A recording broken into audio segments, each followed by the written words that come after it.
नमस्कार प्यारे मित्रों, मैं कृष्ण कुमार शर्मा रिया कोचिंग क्लासेज के इस ऑनलाइन प्लेटफॉर्म पर आप सभी प्यारे मित्रों का हार्दिक स्वागत करता हूं। प्यारे मित्रों, आप सभी को सुबह का प्यार भरा नमस्कार, वेरी वेरी गुड मॉर्निंग। आज के इस सेशन में हम बात करेंगे मनुष्य में होने वाली पाचन क्रिया के बारे में। तो आज हम देखेंगे कि हम जो भोजन ग्रहण करते हैं, उस ग्रहण किए गए भोजन का हमारे शरीर के अंदर आगे जाकर पाचन किस प्रकार से होता है।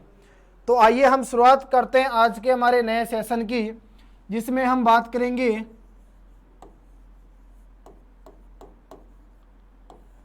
मनुष्य में पाचन क्रिया। देखिए, यदि हम भोजन के पाचन की बात करें तो हमारे शरीर के अंदर भोजन के पाचन की जो शुरुआत है वो हमारे मुख से हो जाती है। यानी ये जो मुख है, इस मुख से क्या हो जाता है दोस्तों, हमारे द्वारा ग्रहण किए गए भोजन की पाचन क्रिया की क्या हो जाती है, शुरुआत हो जाती है।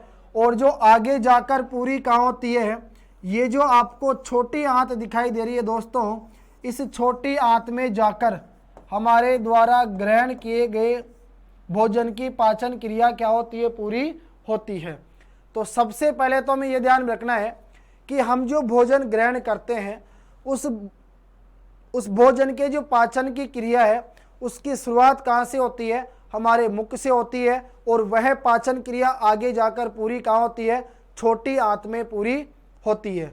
तो सबसे पहले हम बात करेंगे, जब हम भोजन को अंतः ग्रहण करते हैं तो अंतः ग्रहण करने के बाद हमारे मुख के अंदर जो दांत पाए जाते हैं, यह दांत क्या करते हैं दोस्तों, उस भोजन को क्या करते हैं, चबाने का कार्य करते हैं।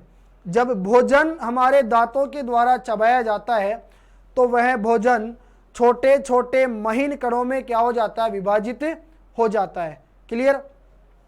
जब भोजन छोटे छोटे महीन कणों में विभाजित हो जाता है तो हमारे मुख के अंदर जो लार ग्रंथियां पाई जाती है, आपको मालूम है हमारे मुख के अंदर जो लार ग्रंथियां पाई जाती है, ये लार ग्रंथियां 3 जोड़ी में पाई जाती है,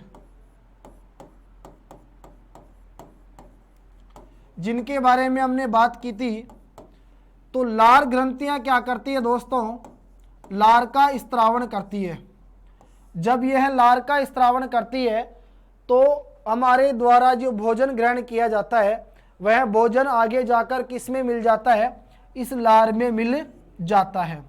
तो देखिए, ये जो हमारे मुख के अंदर लार पाई जाती है, इस लार के अंदर दोस्तों 2 प्रकार के एंजाइम पाए जाते हैं।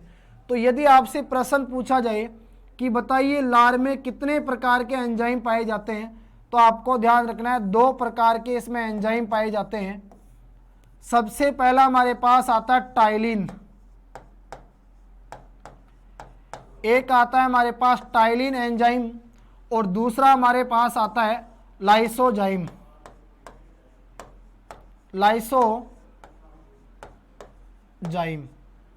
देखिए, यदि हम बात करें दोस्तों इस टाइलिन के बारे में कि टाइलिन का क्या कार्य होता है, ये टाइलिन क्या करता है दोस्तों, हमारे भोजन के अंदर उपस्थित जो मंड होता है, इस मंड को हम लोग क्या नाम देते हैं, स्टार्च। क्लियर है? ये क्या करता है दोस्तों, हमारे भोजन के अंदर उपस्थित जो स्टार्च होता है, इस स्टार्च को क्या करता है दोस्तों, ये माल्टोज शर्करा में क्या कर देता है, परिवर्तित कर देता है। किसमें परिवर्तित करेगा, ये कर देगा माल्टोज शर्करा में परिवर्तित। तो सबसे पहले हमने बात की कि हम जो भोजन ग्रहण करते हैं वो भोजन हमारे मुख के अंदर जो दांत पाए जाते हैं, उन दांतों के द्वारा चबाकर क्या कर दिया जाता है, महीन कणों में विभाजित कर दिया जाता है, जिसके बाद आगे जाकर वह किस में मिल जाता है, लार ग्रंथियों द्वारा स्त्रावित लार में मिल जाता है। तो ये जो लार होती है इस लार में दो प्रकार के एंजाइम पाए जाते हैं। एक तो आता है हमारे पास टाइलिन और दूसरा आता है हमारे पास लाइसोजाइम। यदि इस टाइलिन के हम कार्यों की बात करें तो टाइलिन क्या करता है दोस्तों, हमारे भोजन के अंदर उपस्थित जो मंड होता है जिसे हम लोग स्टार्च कहते हैं, स्टार्च को ये क्या करेगा, माल्टोज शर्करा में क्या कर देगा, परिवर्तित कर देगा। जब ये माल्टोज शर्करा में इसे परिवर्तित कर देगा तो एक एंजाइम होता है माल्टेज नामक। ये माल्टेज नामक एंजाइम क्या कार्य करता है दोस्तों, इस माल्टोज शर्करा को आगे ले जाकर किस में परिवर्तित कर देता है, ग्लूकोज में परिवर्तित कर देता है। तो यहाँ से ध्यान देने योग्य बात हमारे लिए यह है कि यदि हमारे से पूछा जाए कि लार के अंदर जो टाइलिन एंजाइम पाया जाता है, इस एंजाइम का प्रमुख कार्य क्या होता है, तो हमारा आंसर होगा कि ये जो टाइलिन है ये भोजन के अंदर उपस्थित जो मंड होता है जिसे हम लोग स्टार्च कहते हैं, स्टार्च को क्या करेगा, माल्टोज शर्करा में क्या कर देगा, परिवर्तित कर देगा। जब यह स्टार्च को माल्टोज शर्करा में परिवर्तित कर देगा तो ये जो माल्टेज नाम का एंजाइम है, ये माल्टेज नाम का एंजाइम आगे जाकर क्या करेगा दोस्तों, इस माल्टोज शर्करा को किस में परिवर्तित कर देगा, ग्लूकोज में परिवर्तित कर देगा। यदि हम बात करें दूसरे एंजाइम लाइसोजाइम की, तो लाइसोजाइम क्या करता है दोस्तों, हमारे भोजन के अंदर उपस्थित जो हानिकारक जीवाणु होते हैं, हानिकारक जीवाणु, इन हानिकारक जीवाणुओं को ये क्या करता है दोस्तों, नष्ट करता है। तो इंपॉर्टेंट प्रश्न हमारा ये बनता है कि हम जो भोजन ग्रहण करते हैं उस भोजन में उपस्थित जो हानिकारक जीवाणु होते हैं, उन हानिकारक जीवाणुओं को नष्ट करने का कार्य कौन सा एंजाइम करता है, तो आपका आंसर होगा दोस्तों लाइसोजाइम नामक एंजाइम। इसके बाद देखिए अब क्या होगा, ये जो भोजन है, भोजन क्या होगा, हमारी इस जीभ के द्वारा किस में धकेल दिया जाएगा, ये धकेल दिया जाएगा इस ग्रसनी के अंदर।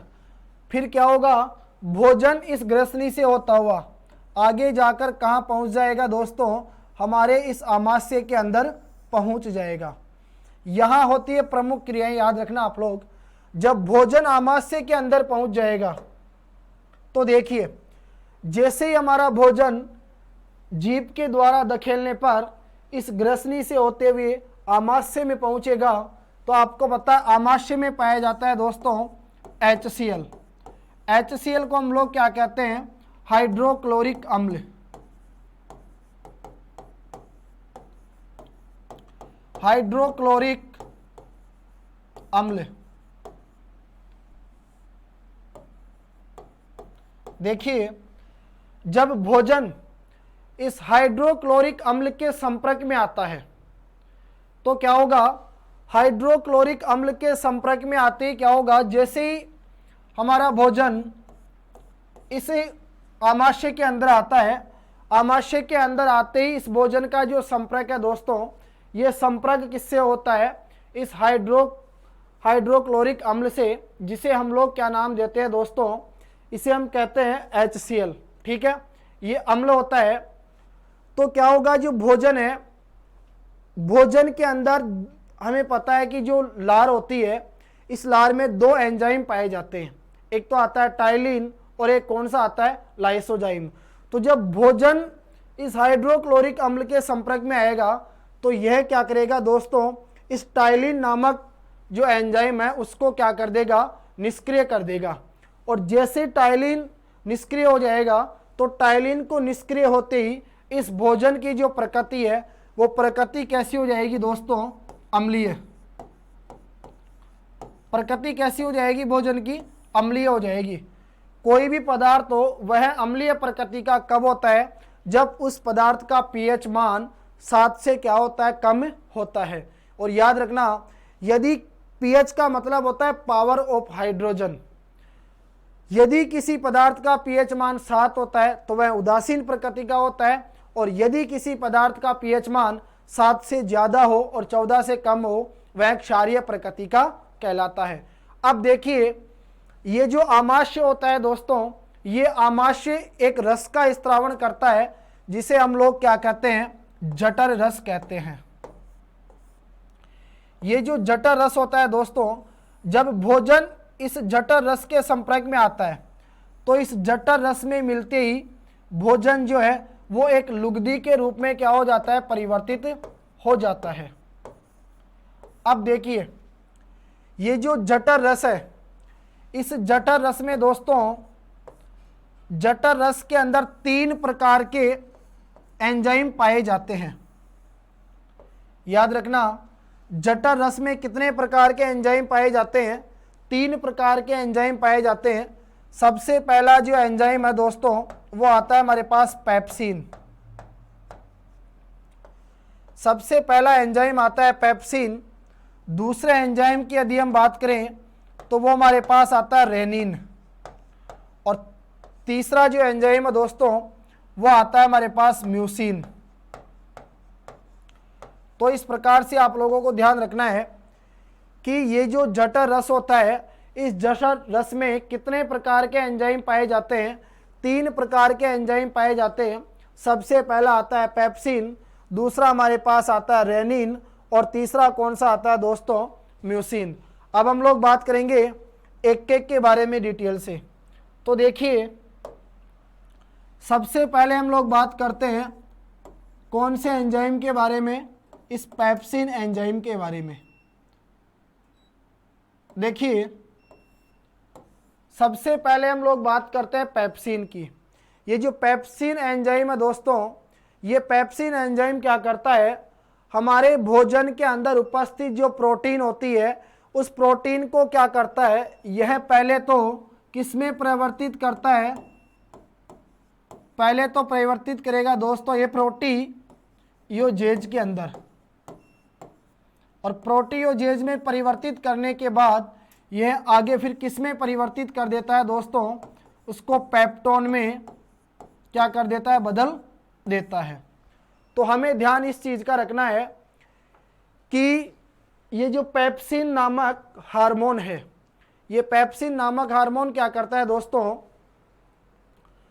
हमारा जो भोजन होता है, भोजन में उपस्थित जो प्रोटीन है उस प्रोटीन को क्या करेगा दोस्तों, पहले तो किस में परिवर्तित करेगा, प्रोटीयोजेज में क्या कर देगा, परिवर्तित कर देगा। और प्रोटीयोजेज में परिवर्तित करने के बाद ये फिर क्या करेगा दोस्तों, उसे किस में परिवर्तित कर देगा, पेप्टोन के अंदर। क्लियर। इसके बाद अब हम लोग बात करते हैं, दूसरे नंबर पे आता है दोस्तों हमारा रेनिन।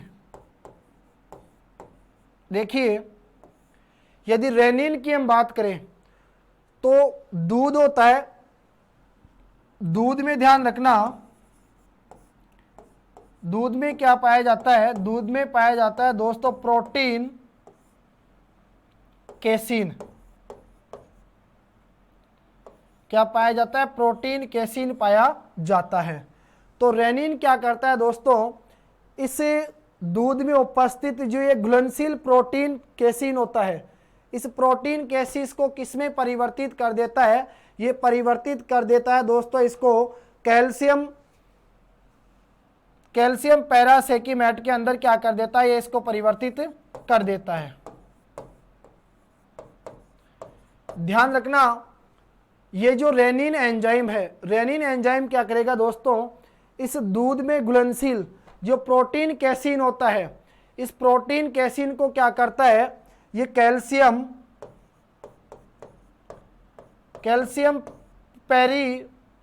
पैरासेकिनेट के अंदर क्या कर देता है दोस्तों, इसको बदल देता है। ठीक है, ये चीज आप लोग ध्यान रखना। इसके बाद हम लोग बात करेंगे तो तीसरे नंबर पे आता है दोस्तों हमारे पास म्यूसिन।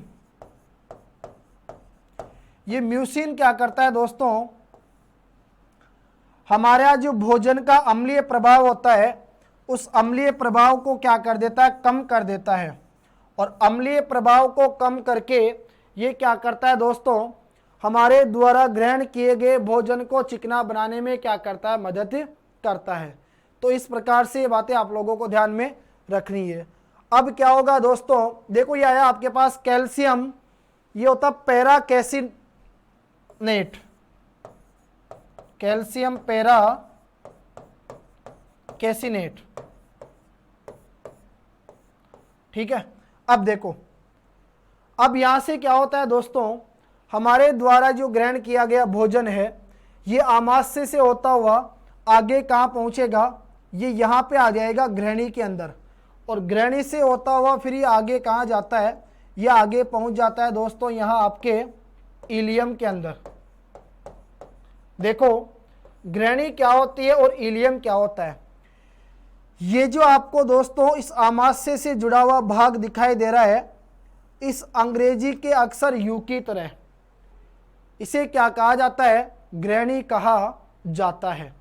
ठीक है, यानी आप लोग ध्यान रखना, छोटी आंत का जो आगे वाला हिस्सा होता है वह आगे वाला हिस्सा अंग्रेजी के अक्षर यू की तरह मुड़ा हुआ रहता है, जिसे हम लोग क्या नाम देते हैं दोस्तों, ग्रहणी कहते हैं।